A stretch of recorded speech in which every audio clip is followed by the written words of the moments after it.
Okay, finally. It won't really be apparent to anybody watching these videos, if anybody ever does, at some point in history. But I haven't done one of these in quite a long time now, for about 5 weeks. Right now it is July 7th, 2022, and I haven't recorded a video since sometime in the end of May.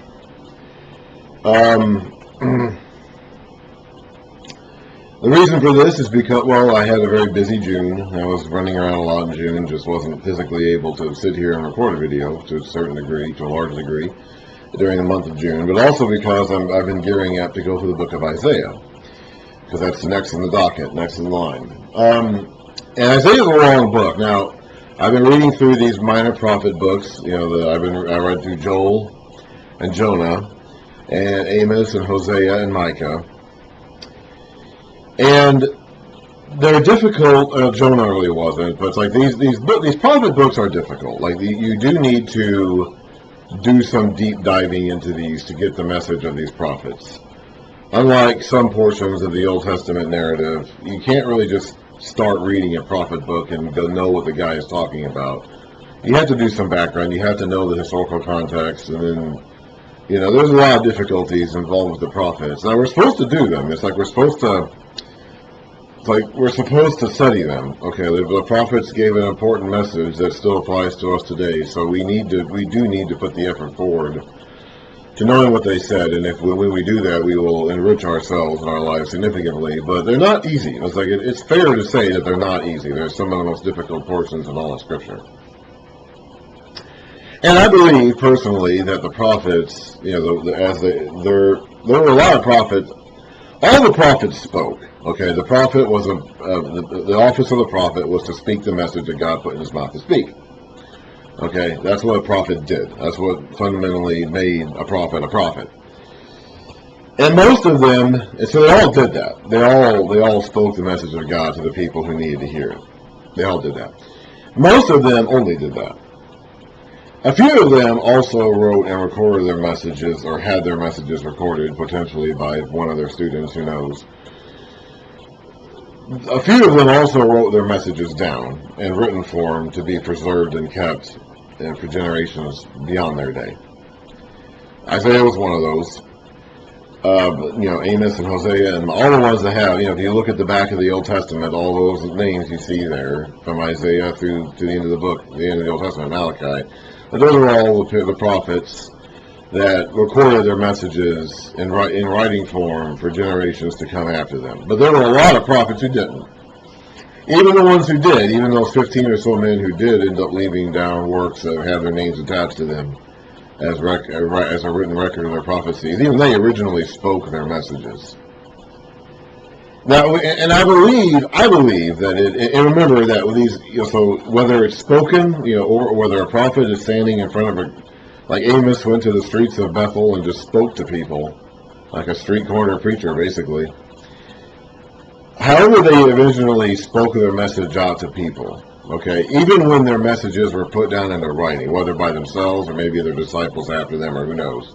It's impossible to say in every case how the messages got put down into writing, but they did. And even when they were put down into writing, they were still meant to be spoken aloud. Okay, the entire Scripture, from beginning to end, is fundamentally meant to be an oral method of communication. The prophets, and even the ones who, even Moses, who was a prophet and wrote the early parts of the Old Testament, they would have taken this message that they had written, or someone had written, and they would have spoken it out loud to a group of people, an assembly of people who didn't have their own copies of these written messages and couldn't read them even if they did. And so everything in the Bible, including the prophets, is fundamentally supposed to be an oral, spoken message. Now, I say this, so put yourself again in the mindset of somebody who would have been listening to the words of Isaiah being read out loud at some point, you know, in the 600s BC or 500s BC or whatever. Someone would be, some priest or scribe would be standing up on a stage or somewhere, a scaffolding of some kind. I don't know how they did it exactly. And you're gathered in Jerusalem. You have your annual feasts. Okay, your There's 3 annual feasts to do every. I don't know how often they got together to actually hear the word read out loud. I don't know how often. But let's just say that they did this when they came to Jerusalem as part of their regular required yearly feasts. So they're in Jerusalem, and then some guy is going to get up, and or in the synagogues, they're during the exile, when they were taken from their land, they would develop this practice of meeting together weekly in a synagogue format. And the Old Testament itself doesn't tell them to do this, but they began doing it. They continue doing that even in the time of Jesus. In fact, the Jews still to this day do that. That's basically where we get the habit of our own Sunday morning services. That the New Testament talks about, the Christians adapted from the Jewish synagogue system, which has already been established by them. And so you're accustomed, and Jesus himself even does this. We even see Jesus do this in the beginning of the Gospels. The method of delivery is that someone is going to read these scrolls. Okay, like again, Jesus even does this in Luke. He gets up to the synagogue, they give him a scroll from the prophet Isaiah, and he finds a section of it, and he reads it. A very short section. It turns out that he didn't read very much of it. But that's how these messages were meant to be disseminated. Someone would read it out, and then people would hear it, and then the preacher, the guy who read it out loud, would explain it. Or the priest would explain it. We see them do this in Ezra and Nehemiah, when they all gather together again after the exile, and the priests are out there reading the law and instructing the people in it. Okay, so these prophet books were the messages of the prophets themselves were originally spoken. And then at some point, either later in the prophets' lives and ministries, or maybe by their disciples, who knows? It's hard to say exactly. The message that they spoke was written down and compiled so that future generations could hear. I never heard Isaiah speak. Okay? I don't know what he sounded like. I don't know exactly the words he used. Okay? I wasn't there to hear Amos speak. When Amos goes up to Israel. He's from the southern kingdom. He goes up to the northern kingdom. He gets a call from God to go to the northern kingdom. He basically, from what I can gather, just kind of stands around the city streets and starts speaking. And then someone comes out and yells at him, and he yells back at that person. He finishes his message, and then he goes home. And then he writes about it afterwards, or else he has it written down about. He spoke about the judge. Amos comes along at a time when the northern kingdom is at its peak. They had been having difficulties in decades before, but when Amos comes along, they had 30 or 40 years of prosperity, whereas a century before that they had suffered. And they're enjoying that prosperity, and they don't see any reason to assume that's not going to keep going. And Amos comes along and talks about all these bad things that are going to happen to them because they're so corrupt and wicked. And they don't understand it all. They don't want to hear it. They don't get it. They chase him out. He goes. He finishes his message, and then he goes. Part of his message talks about earthquake, and a couple of years later this earthquake happens. So then he writes down his message and uses that earthquake as a means to say, yes, what I was saying is true. The earthquake happened, and the rest of what I talked about is going to happen as well. So anyway, and so that message was then put into written form so that it would be a lasting testament and a witness to generations to come that didn't hear the prophet speak out loud. Okay.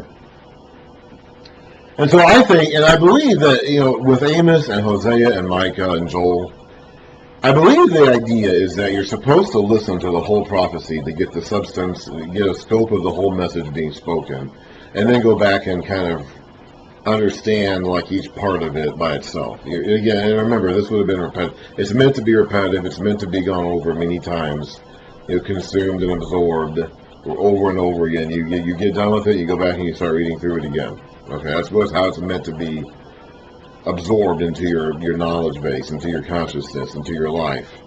That's why personally, okay, I'm just going to rant here for just a couple of minutes. I would like us in our churches today to actually teach the Bible. We have this tendency to teach a topic. Okay, we take a topic we want to talk about, and then we preach that topic and use the Bible to back up that topic. I would rather us actually teach the Bible. The Bible is meant to be spoken out loud and taught in a public setting like this. And we just, in general, in the church and our culture today, we just don't do that. And I think that's a great shame. I think that contributes, I think that is a direct, a major contributing factor to why we have such little understanding of what the Bible actually says in this day and time. Because we don't hear it read and spoken and taught aloud like it was meant to be and like we should. Anyway. Okay, so Isaiah, okay, so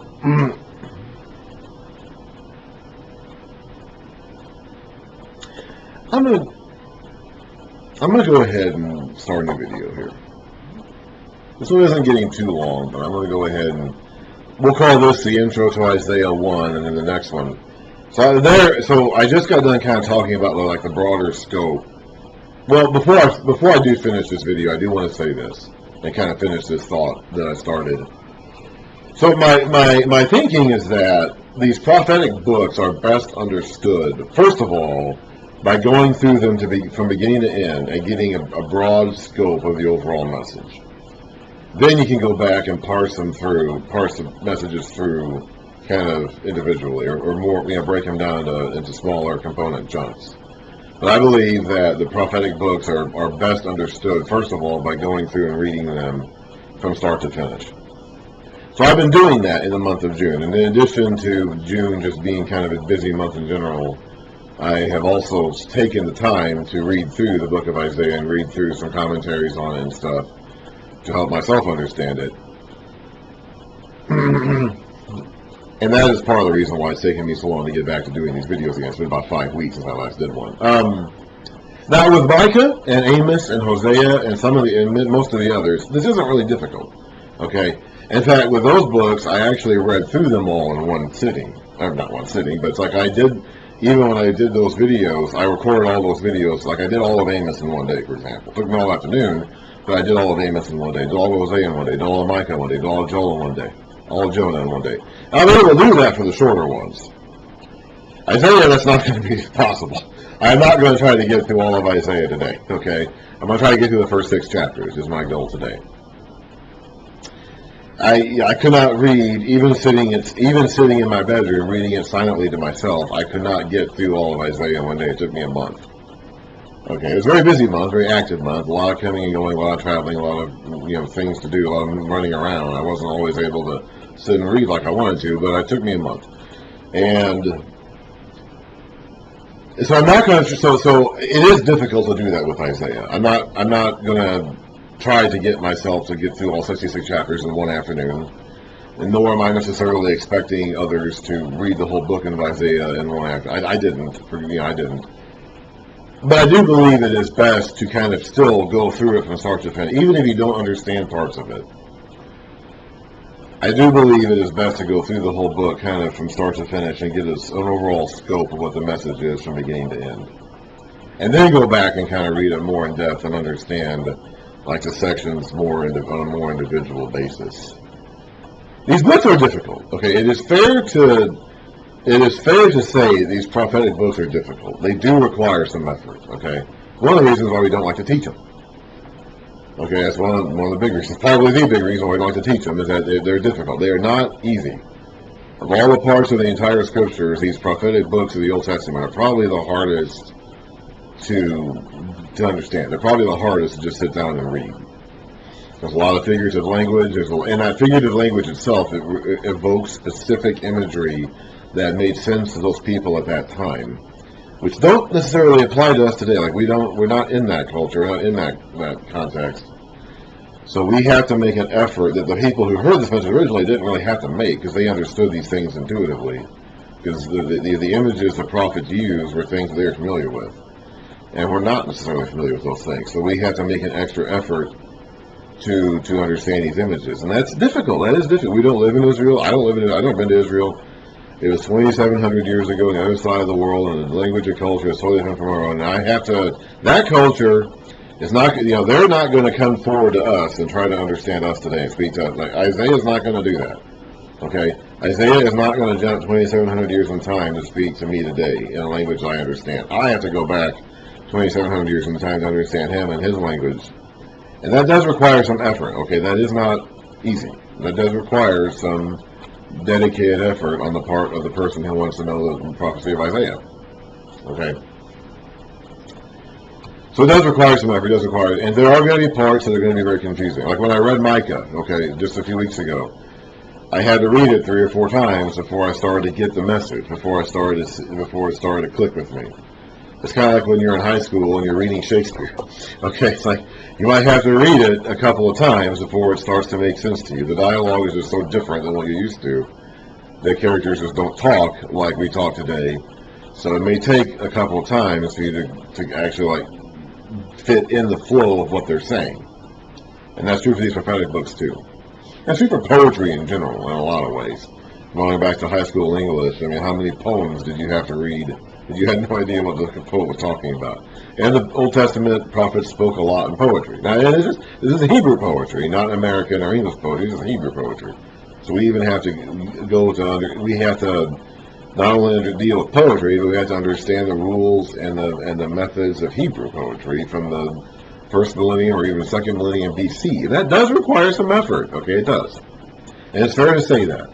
It's fair to acknowledge that this is not easy and that it is not, that does require effort, but it is very rewarding. And I think, and I personally believe, there's a lot in these prophet messages that we need to hear today. And one of the things that I think the church really should take seriously today is understanding these prophetic messages, because I believe more than I think any other part of the Bible, honestly, in terms of its cultural and relevance and context matching ours today. I think that the culture of the prophets, the world they lived in, the culture they were speaking to, matches ours more closely than any other part of the Bible. So the circumstances and context of the prophets and the message they spoke in that context, I think, are really, really important to us today. And I wish we would take this seriously. That's what I'm trying to do here. The church in general may not be, but I'm trying to do that here. So that's part 1 of my intro to Isaiah.